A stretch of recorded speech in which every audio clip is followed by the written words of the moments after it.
이제야 네 놈이 누군지 알겠네. 주구주구 용수 너. 오래 살고 싶으면. Jika kita bicara tentang film pembunuh bayaran, sosok seperti apa yang kalian pikirkan? Mungkin John Wick atau Ballerina? Buang jauh-jauh pikiran itu, karena film ini ngenalin kita sama karakter yang jauh lebih gila. Seperti apa kisahnya? Langsung saja masuk ke alur ceritanya. Jadi perkenalkan, karakter utama kita bernama Hornclaw. Hal yang membuatnya luar biasa adalah usianya 65 tahun. Ya, seorang wanita lanjut usia. Jika kebanyakan lansia menghabiskan waktu di rumah, Hornclaw ini justru sibuk merencanakan target pembunuhan berikutnya. 아저씨, 지금 뭐 하시는 거예요? Di dalam gerbong kereta yang sangat padat, seorang wanita hamil sedang duduk. Tiba-tiba, seorang pria yang tidak mendapatkan tempat duduk meludah di dekatnya. Pria itu terus mengumpat dan melontarkan kata-kata kasar yang membuat suasana gerbong menjadi tegang. Namun tidak ada satupun yang berani melawan. Semua penumpang hanya bisa diam. Akan tetapi, di antara kerumunan itu ada seorang wanita tua yang hanya diam mengamati. Tatapannya begitu tajam dan penuh perhitungan. Dia hanya memandang pria kasar itu sekilas, lalu kembali menatap buku yang ada di tangannya. Ketika kereta akan berhenti dan pria itu bersiap untuk turun, wanita tua itu bangkit. Dengan sebuah gerakan yang sangat cepat dan hampir tidak terlihat,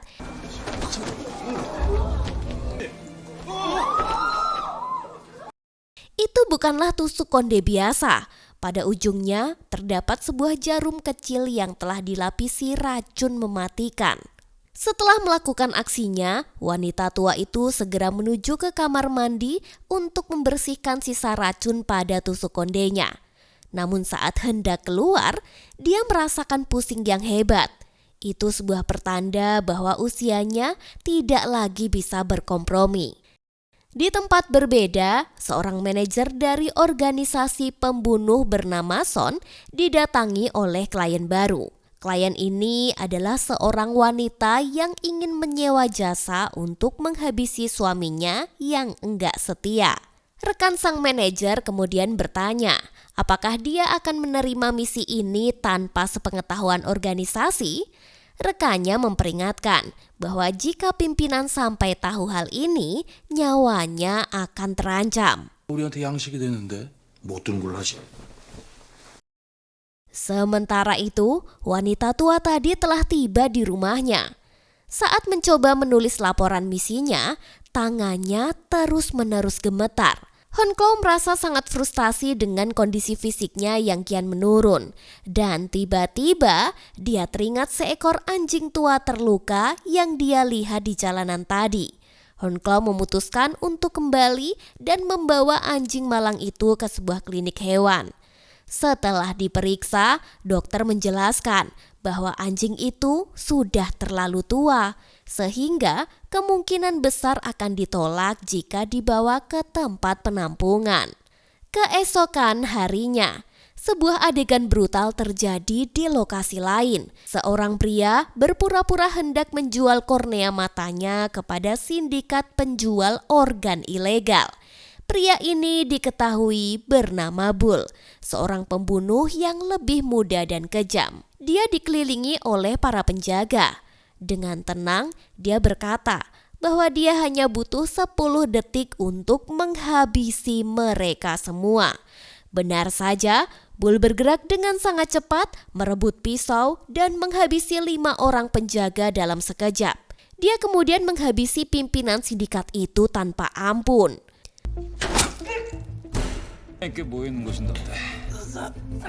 Bull tampak menikmati setiap detik dari aksinya sebelum akhirnya pergi meninggalkan tempat itu. Tanpa sepengetahuannya, manajer dari organisasi tadi diam-diam membuntutinya. Akan tetapi, setelah beberapa belokan, dia justru kehilangan jejak. 무단 침입하셨네. 이걸로 합의 보시죠. Hari berganti. Keesokan harinya, Honko bergegas menuju ke kantor pusat. Sebelum memasuki gedung, dia melihat seorang wanita yang tampak putus asa dan sedang berusaha diusir oleh petugas keamanan. Di dalam kantor, dia melihat sang manajer dan juga Bull sedang berbicara. Honko menyerahkan laporan misinya secara tertulis kepada sekretaris organisasi. Sang sekretaris mengeluh karena Honko masih menggunakan metode konvensional, padahal laporan bisa dikirim. Honko kemudian melihat sebuah berkas kasus lain di atas meja. Dia pun bertanya, apakah itu milik wanita yang dia lihat di depan tadi? Sekretaris menjelaskan bahwa wanita itu adalah Nyonya Hong.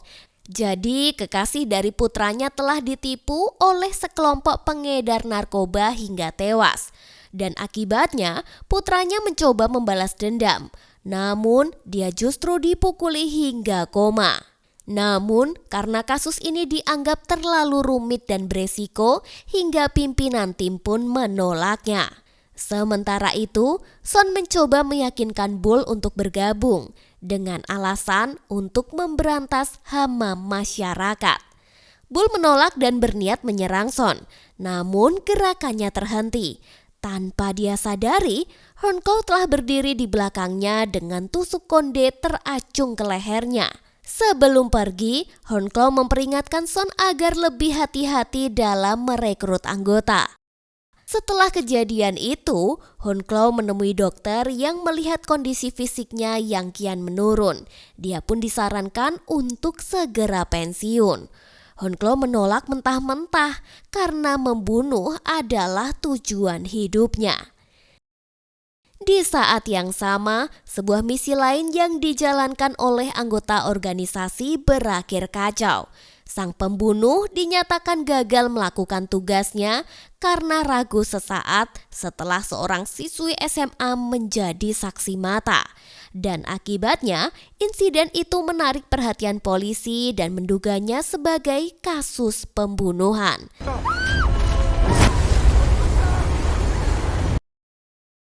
Kegagalan ini menimbulkan kepanikan di internal organisasi. Di tengah situasi itu, Bull datang dan dengan santai melemparkan jari targetnya ke atas meja sebagai bukti keberhasilannya. Di tempat lain, Honko menemui rekannya yang gagal dan mempertanyakan mengapa dia bisa gagal. Rekannya menjelaskan jika dia melihat siswa SMA yang mirip dengan anaknya. Honko mengingatkan rekannya bahwa putrinya telah tewas. Hal itu memicu kemarahannya dan membuat rekannya itu menyerang Honko lalu melarikan diri. Honko segera mengejarnya dengan mobil, tapi dengan cerdik dia mematikan lampu mobilnya agar tidak terdeteksi. Dia pun menabrak mobil rekannya hingga terbalik. Pria itu berpura-pura tidak sadarkan diri, lalu menyerang Honko saat dia lengah. Dalam pertarungan itu, Honko yang mulai menua tampak kewalahan. Dan tiba-tiba Bull muncul dan melumpuhkan pria itu untuk menyelamatkannya.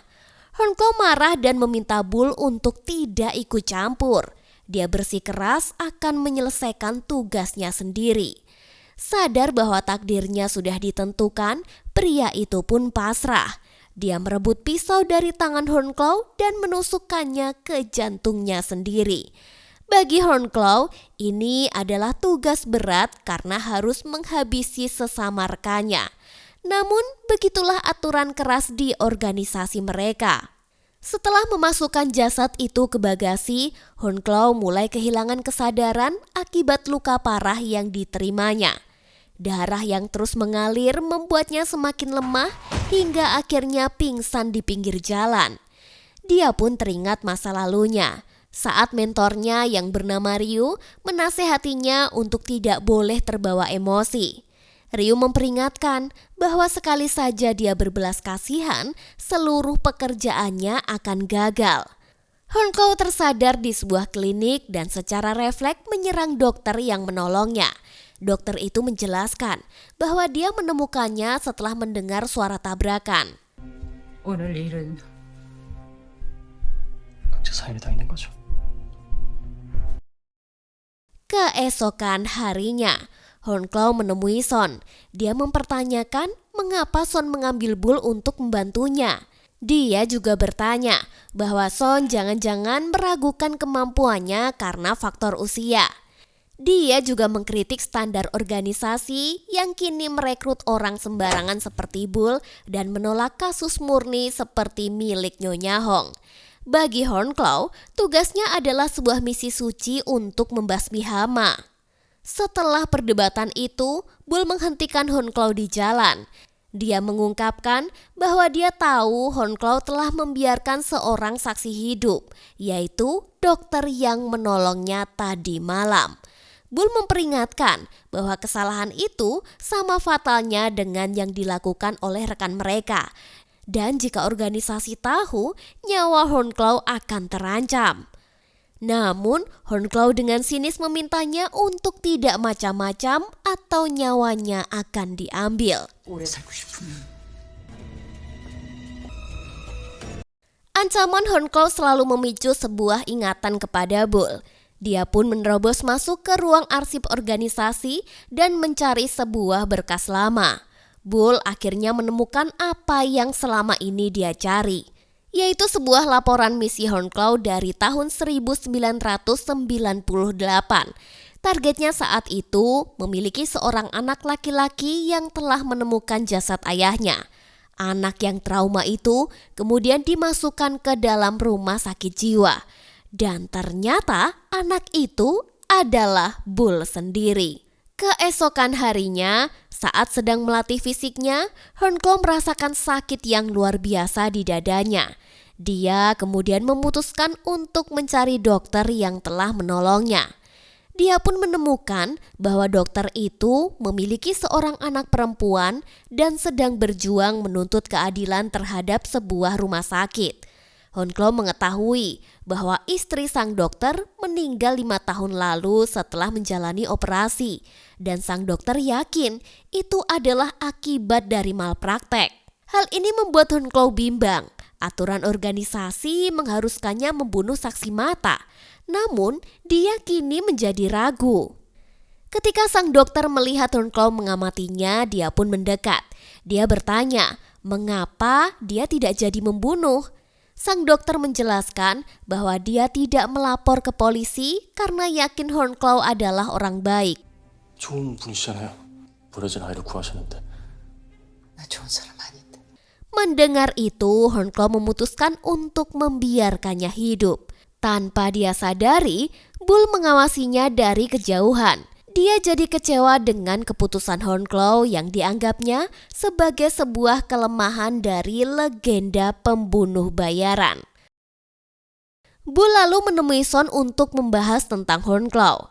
Son mengungkapkan keinginannya untuk memodernisasi organisasi, namun terhalang oleh Hornclaw yang ingin mempertahankan markas lama mereka.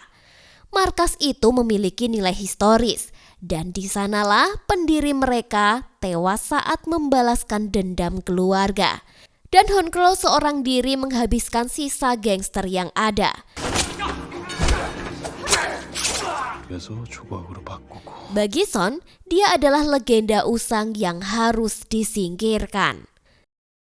Sementara itu, Hornclaw tidak sengaja bertemu lagi dengan sang dokter dan putrinya. Mereka makan bersama, dan Hornclaw merasakan momen kehangatan keluarga yang telah lama hilang.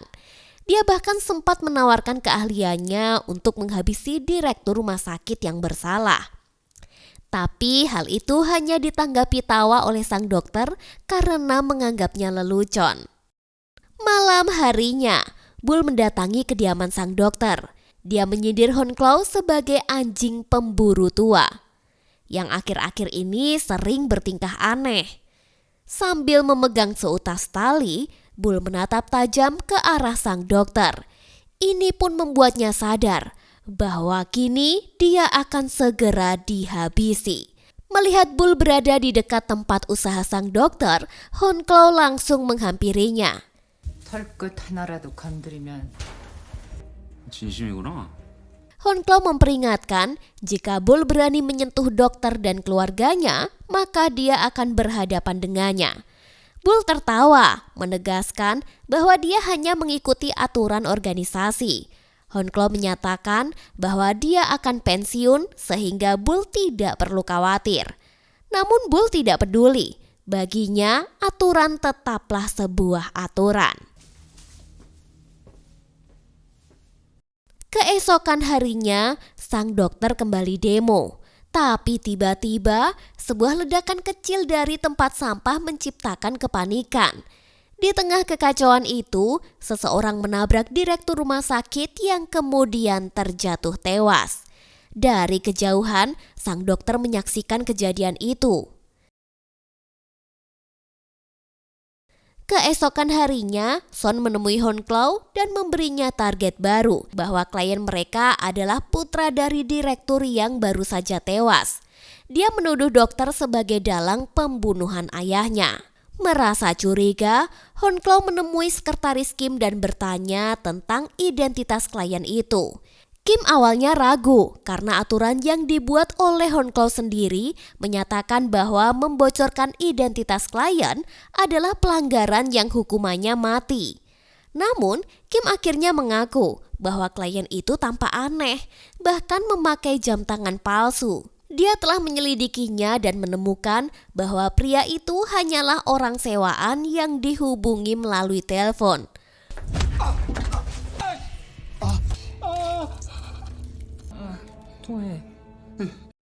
Honklow memaksanya untuk menelpon balik dan terungkaplah bahwa dalang di balik semua ini adalah Bull. Sadar akan bahaya, Honklow bergegas ke apartemen sang dokter. Namun usianya membuatnya kehabisan tenaga saat menaiki tangga darurat. Setibanya di lantai atas, dia melihat seorang kurir makanan dan mencoba menahan kurir itu. Namun sang dokter keluar untuk mengambil makanannya. Dan di saat itulah Bull kembali muncul, bertepuk tangan karena Honklow lagi-lagi gagal menjalankan aturan dari organisasi. Bull menjelaskan bahwa dia merekayasa semua ini untuk melihat kesetiaan dari sang legenda. Dia ingin pertarungan terakhir dan tahu bahwa kelemahan Honklow sekarang adalah belas kasih. Tapi tiba-tiba beberapa orang masuk membawa bunga. Itu membuat Bull bersin-bersin karena alergi. Reaksi ini pun memicu ingatan Honklow pada seorang anak dari masa lalunya. Dia pun teringat sebuah misi di tahun 1998, di mana dia menyamar sebagai asisten rumah tangga untuk menghabisi seorang pria. Setelah mengumpulkan informasi dari putra targetnya, pada hari yang ditentukan, dia menghabisi pria itu menggunakan palu. Namun sang anak pulang lebih awal dan menyaksikan seluruh kejadian mengerikan itu. Honklow kini paham bahwa motif Bull adalah balas dendam atas kematian ayahnya yang dia bunuh. Dia pun menyusun sebuah rencana. Dia menemui Son dan mengatakan akan mengambil misi yang sebelumnya ditolak, yaitu kasus Nyonya Hong, yang targetnya adalah seorang bos gangster berbahaya. Namun Son menolak untuk membantu karena menganggap misi itu sama saja dengan bunuh diri. Honklow tidak peduli, dia tetap pergi seorang diri ke markas gangster.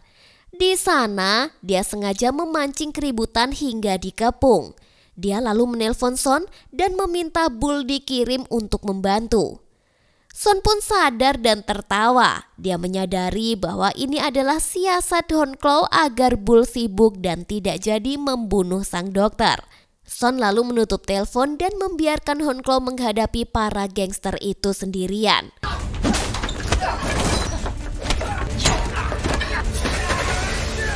Karena kalah jumlah, Honklow akhirnya berhasil dilumpuhkan. Sang bos gangster menelpon Son dan meminta bayaran karena telah menyingkirkan Honklow.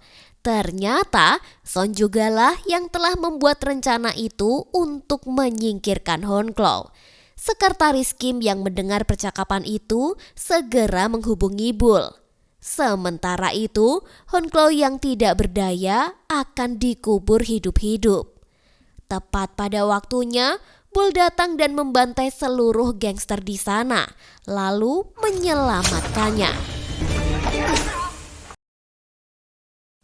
Setelah itu, Honklo menceritakan masa lalunya yang kelam kepada Bull.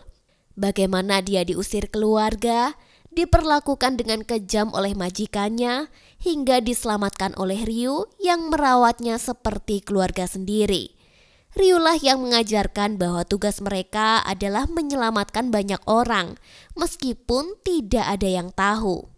Bull tampak tersentuh oleh kisah itu. Honklo kemudian meminta maaf karena telah membunuh ayahnya. Dia menjelaskan bahwa dia hanya menjalankan tugas. Dan tiba-tiba Bull mulai merasa lemas. Honklo mengungkapkan bahwa dia telah memasukkan racun ke dalam minuman yang telah dia sajikan sebelumnya. Terungkaplah rencana Honklo yang sesungguhnya. Dia tahu Son akan mengkhianatinya. Dia juga percaya pada loyalitas Kim yang pasti akan menghubungi Bull untuk menolongnya. Honklo membawa Bull yang sekarat ke dalam mobil lalu mendorong mobil itu ke jurang.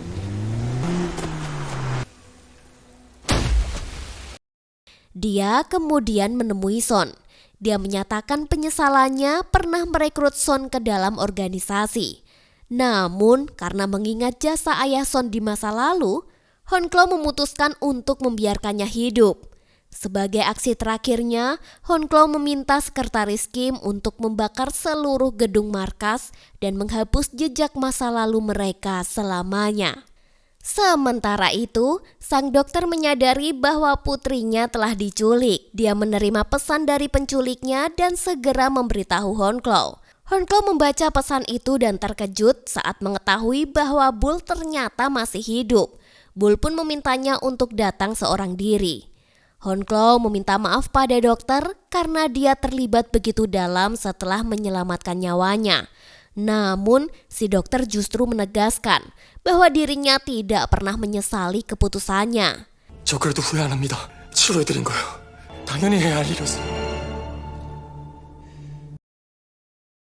Honklo mempersiapkan seluruh persenjataannya. Meskipun tangannya gemetar, dia memaksakan diri untuk bisa tetap kuat. Dia kemudian pergi ke lokasi yang ditentukan, yaitu sebuah gedung terbengkalai. Dengan taktik cerdik, dia mengelabuhi para penjaga dan mulai memanjat gedung dari sisi lain. Dia membunuh puluhan anggota organisasi yang dikirim untuk menyergapnya satu persatu. Bergerak dengan efisiensi mematikan yang membuktikan statusnya sebagai seorang legenda masih melekat di tubuhnya. Setelah menghabisi semua penjaga, dia akhirnya berhadapan dengan Bull. Bull menuduhnya telah melanggar aturan yang dia buat sendiri, yaitu membiarkan saksi hidup. Di tengah ketegangan, salah satu anak buah Bull yang marah karena dijadikan tameng menciptakan sebuah celah. Honklo memanfaatkannya, namun Bull berhasil menangkapnya. Bull mengancam akan menyakiti putri sang dokter, memaksa Honklo untuk melepaskan semua senjatanya.